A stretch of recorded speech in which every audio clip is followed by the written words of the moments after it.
Bonsoir à toutes et à tous et bienvenue dans ce journal. Voici les grandes actualités de ce lundi. Le président de la transition, chef de l'État, le général de brigade Brice Clotaire Oligui Nguema, séjourne à Yaoundé depuis dimanche, à l'occasion du sommet extraordinaire des chefs d'État et de gouvernement de la CEMAC.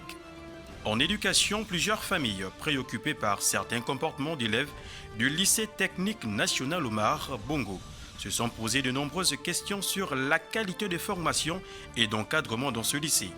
En réponse, ce lundi, l'établissement fait encore parler de lui par une remise des tableaux d'honneur aux élèves qui se sont démarqués par leur travail. En sécurité alimentaire, la problématique de l'utilisation des engrais sur les produits alimentaires sera abordée dans un reportage par Adiza Adamou.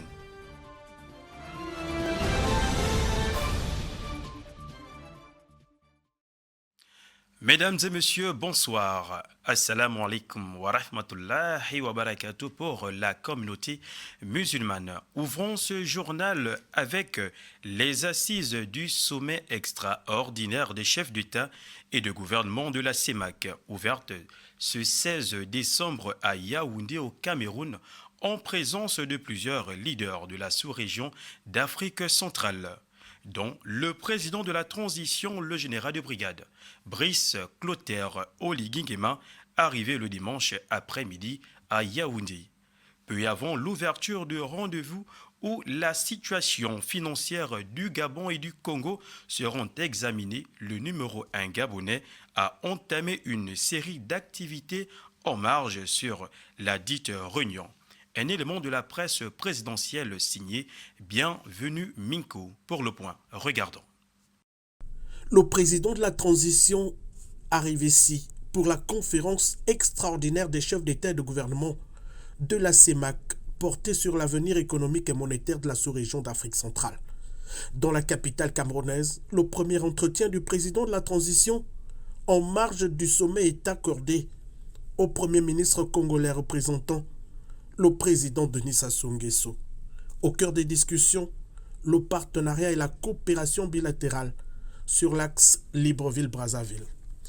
L'échange avec le gouverneur de la BEAC a ensuite permis le décryptage de la situation économique et monétaire de l'institution communautaire en marge des assises du sommet de Yaoundé. Et pour conclure cette première journée marathon intercamerounaise, le général Brice Clotaire Oligui Nguema s'est entretenu avec l'ensemble du personnel de la représentation diplomatique du Gabon. Parlons à présent d'éducation dans ce journal avec la remise des tableaux d'honneur au lycée technique national Omar Bongo. Ce lundi, le lycée technique Omar Bongo d'Ovendo a vibré sous les projecteurs de la cérémonie de remise des tableaux d'honneur aux élèves qui se sont distingués par une production intellectuelle excellente tout au long de ce premier trimestre. Regardons tous ensemble cet élément que nous propose notre rédaction. Ce lundi matin, le lycée technique national Omar Bongo a de nouveau captivé l'attention du public avec une cérémonie solennelle. Après la traditionnelle levée des couleurs, plusieurs élèves des différents niveaux de l'établissement ont été mis à l'honneur pour leurs efforts exceptionnels et leur détermination tout au long de ce premier trimestre. Le lycée technique national Omar Bongo, en collaboration avec l'association des parents d'élèves, a bien voulu remercier et récompenser les efforts des uns et des autres. Nous avons voulu récompenser les efforts des enfants par leur travail. Il était question pour nous de remercier et d'encourager les élèves du lycée technique national Omar Bongo, cycle par cycle. Il fallait remettre les prix aux meilleurs élèves de niveau seconde, aux meilleurs élèves de niveau première, aux meilleurs élèves du niveau terminal et le prix aux meilleurs élèves du lycée technique national Omar Bongo. C'était le premier point. Le deuxième point, on voulait remercier aussi le meilleur enseignant. Le meilleur enseignant, c'est cet enseignant-là qui pour nous est toujours à l'heure, qui pour nous fait bien son cours, qui pour nous, on n'a pas de souci de notes avec son travail. Récemment, Plusieurs familles préoccupées par certains comportements d'élèves, parfois perçus comme une dégradation de la discipline et des valeurs, ont soulevé des interrogations sur la qualité de la formation et l'encadrement dans ce lycée. S'agissant des parents d'élèves, nous disons, c'est-à-dire ils ont un rôle fondamental à jouer. Le premier éducateur que nous sommes là pour c'est-à-dire accompagner nos enfants dans le processus lié à leur réussite. Donc un appel solennel est lancé pour qu'ensemble nous menons des actions concrètes pour pouvoir suivre des enfants. Et ensuite sensibiliser les enfants sur les questions liées aux violences et en milieu scolaire. Au-delà de toute spéculation, il est important de noter que le lycée continue de produire des élèves brillants, tels que Meleng, Kogo, Estelle Sidelia, qui a obtenu une moyenne remarquable de 14,90 et a remporté le prix d'excellence en tant que meilleure élève du lycée. Pour être la meilleure, j'ai beaucoup travaillé, j'étais déterminée, donc je voulais rendre honneur d'abord à ma famille, à moi-même, et je voulais rendre honneur aussi au lycée. Le message que je voudrais adresser aux autres, c'est que nous devons d'abord faire honneur à notre famille, parce que nous portons le nom de notre famille, et ensuite faire honneur au lycée, parce que ça ne sert à rien, ça ne sert vraiment à rien de négliger l'école, parce que c'est le moyen le plus sûr d'atteindre la réussite en fait. Le lycée technique national Omar Bongo, institution de grande renommée, continue ainsi de jouer un rôle central dans la formation des futures générations de techniciens en promouvant des valeurs de discipline, de mérite et d'engagement.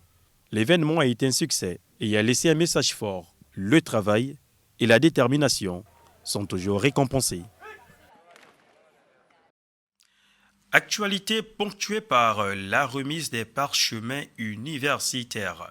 Le stade d'Angonji a été le théâtre le week-end écoulé de la cérémonie de remise de diplômes organisée par l'Institut universitaire des sciences de l'organisation Sophie Ntuntum Eman. Événement mariné par la ministre gabonaise de la réforme des institutions, Muriel Minko, épouse Minta, qui a permis à une centaine d'étudiants de recevoir leur parchemin universitaire.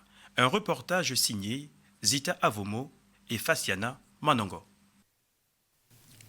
Le stade d'Angonji a servi de cadre à la cérémonie de remise des diplômes organisée par l'Institut universitaire des sciences de l'organisation Sophie Ntuntum Eman le week-end écoulé. Cette cuvée 2024 qui avait pour marraine Muriel Minko, épouse Minta, ministre de la réforme des institutions, a célébré l'accomplissement académique des étudiants de parcours DUT, licence et master. Les hostilités ont démarré avec l'exécution de l'hymne national ainsi que celui de l'USO. Ensuite s'en est suivi la phase des discours circonstanciels. À cette occasion, la marraine de l'événement a invité les employeurs à ouvrir les portes de leurs entreprises aux jeunes fraîchement diplômés au regard de la qualité des compétences qu'ils ont acquis tout au long de leur parcours académique. Aux chefs d'entreprise et autres partenaires ici présents ou leurs représentants, vous avez sans conteste là, devant vous, des jeunes Gabonais, à l'image de Madame Nkomba, qui est major des majors ce jour.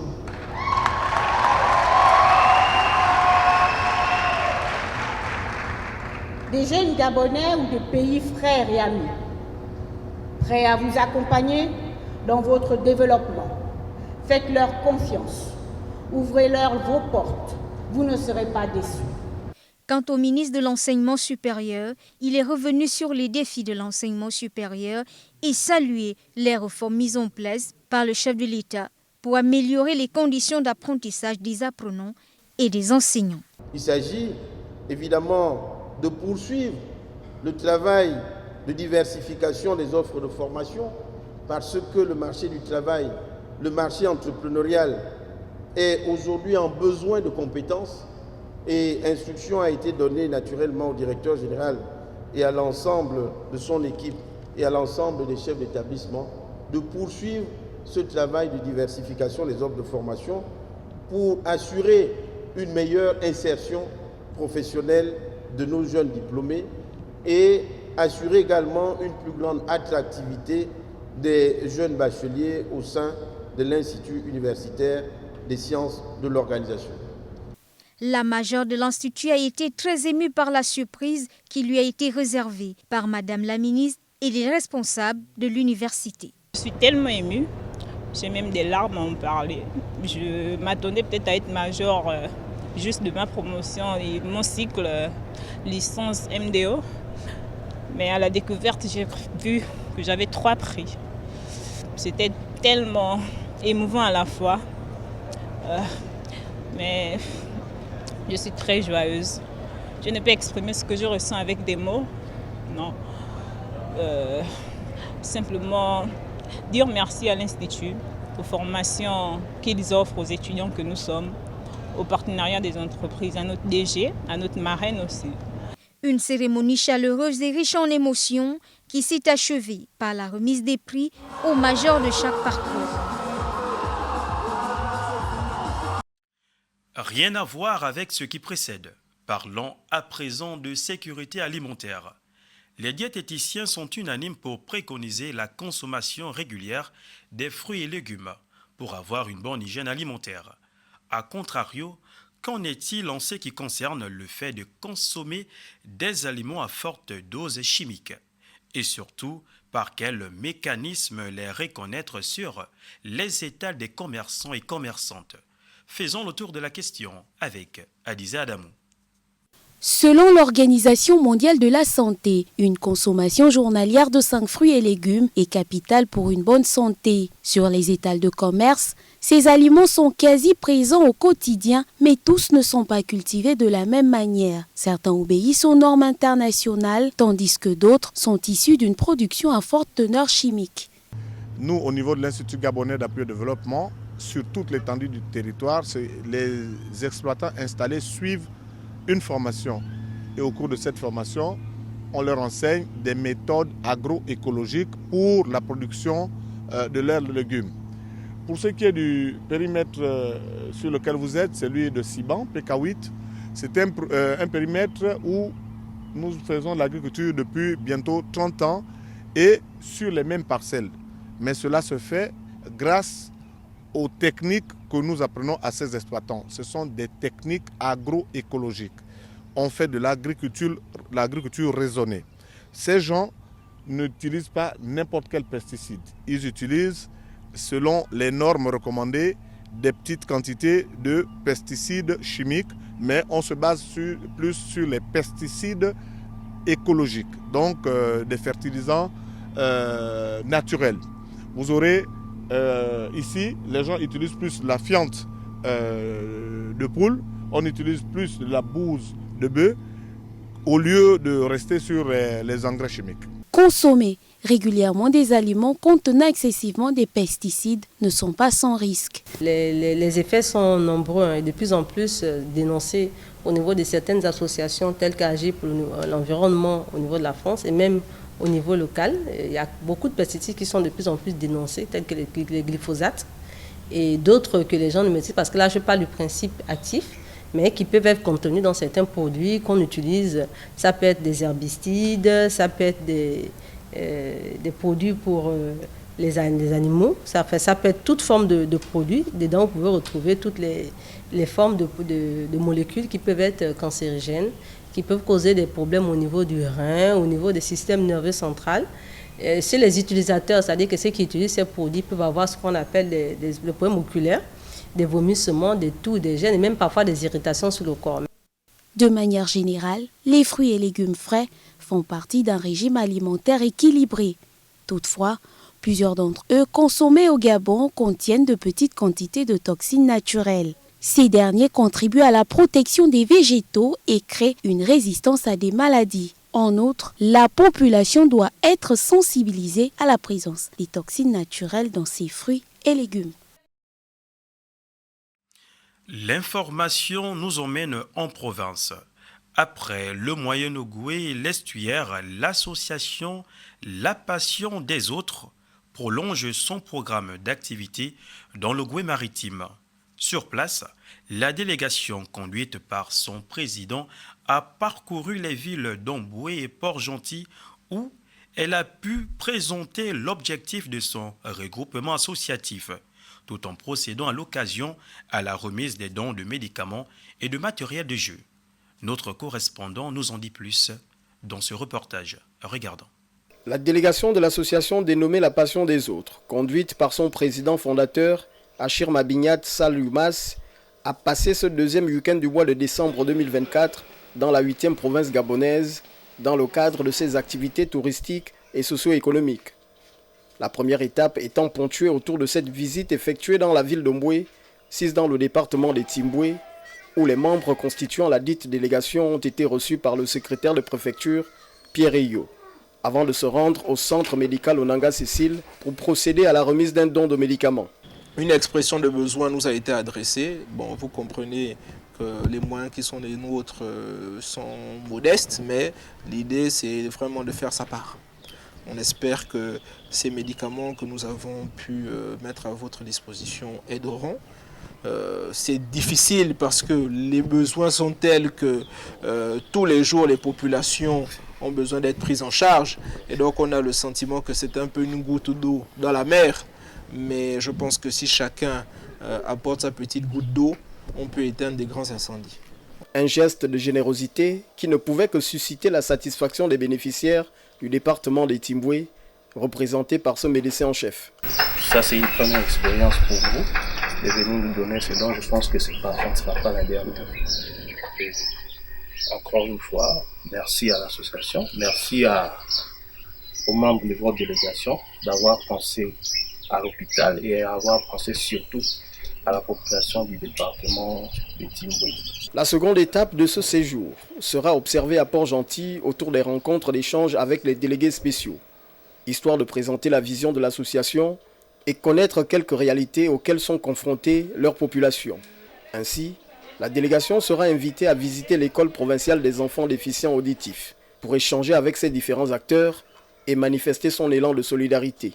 Nous avons souhaité les accompagner, nous avons souhaité équiper l'aire de jeu à leur demande, mais aussi prendre en charge, faire un certain nombre de travaux, j'allais dire, pour pouvoir permettre aux enfants d'apprendre dans de très bonnes conditions. Un élan de solidarité exprimé au grand bonheur des parents et du corps administratif de cet établissement scolaire. De telles initiatives sont louables quand on sait la difficulté de notre quotidien, quand on arrive comme ça à avoir de l'appui, du support, de l'accompagnement, on ne peut qu'être ravi. Ravi pour les enfants, ravi pour le personnel et puis pour nous-mêmes. C'est donc la province du Wellington qui est visée pour accueillir dans les toutes prochaines semaines l'association La Passion des Autres, une formation associative créée en mars 2024 qui, selon son président fondateur, souhaite être une béquille pour les infirmes du bonheur. Nous bouclons ce journal avec des images de tristesse. Le délégué spécial adjoint 1 de la commune de Pana, décédé dernièrement, a été conduit dans sa dernière demeure après avoir reçu les hommages émus des personnalités, parents, amis et connaissances qui ont effectué le déplacement de la commune de Pana. Suivons ces derniers moments avec notre correspondant Dieudonné Rongo. Regardons. La ville de Pana vient de dire un dernier au revoir à l'un de ses vaillants et dignes fils, nommé le 24 mars 2024 par le CTRI. Pour les hommages dus à son rang, le Gouelolo tout entière est venu saluer sa mémoire, cela avant qu'il ne soit conduit à sa dernière demeure. Nous sommes réunis aujourd'hui pour rendre un dernier hommage au délégué spécial adjoint de la commune de Pana, M. Jean-Bernard Lengoma Mangwala. M. Jean-Bernard Lengoma Mangwala, avant d'être nommé à ce poste par le président de la transition au président de la République, chef de l'État, le décret numéro 0125 du 21 mars 2024 portant nomination des délégués spéciaux de Gouelolo, était un soldat, un gendarme rompu à la tâche. Aujourd'hui, je viens de perdre un collaborateur, un ami d'enfance et surtout un beau-frère. Il me laisse aujourd'hui un vide difficile à combler. Grand commis de l'État, mais surtout patriarche d'une forte famille, Jean-Bernard Lengoma Mangwadi, choisi par les autorités du CTRI pour être un artisan en cette période de la transition, aura, malgré le laps de temps passé, su bénéficier de la confiance placée en lui. Et il s'en est allé en laissant un grand vide dont il serait difficile de combler. Et pour emprunter cette vieille maxime, monsieur le délégué spécial, reposez en paix. Point final de cette édition d'information. Messieurs et dames, merci de nous avoir suivis et restez toujours câblés sur Noor Télévision, la chaîne au service du développement. Quant à moi, je vous retrouve demain à la même heure. Merci. Assalamu alaikum à tous.